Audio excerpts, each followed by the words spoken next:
L'objectif de cette réunion est de trouver des solutions pour sécuriser tout paiement transfrontalier d'échange d'énergie électrique dans l'espace ouest africain. Là, vous savez, ceux qui fournissent l'énergie dépensent d'abord pour produire cette énergie-là.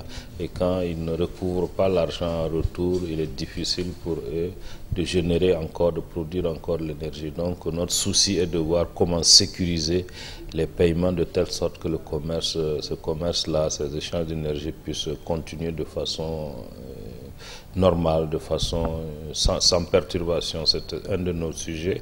La question du renforcement du système d'échange d'énergie électrique ouest-africain est aussi évoquée au cours de cette session. Et on a besoin de personnel, on a besoin de plus de qualifications, on a besoin d'une mise à jour même des qualifications. Et nous avons décidé donc d'ériger un certain nombre de centres de formation au Sénégal, en Côte d'Ivoire, au Bénin ici.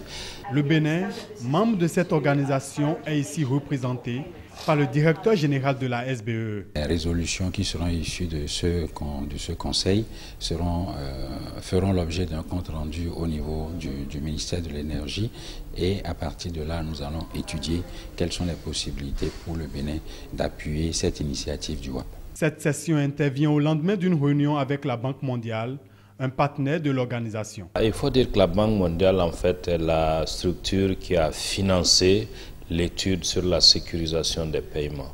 Donc comme c'est un problème assez complexe et assez important, nous avons souhaité que la banque vienne faire, la banque et son expert qui a fait l'étude, viennent faire donc elle-même une présentation devant les membres de notre conseil exécutif.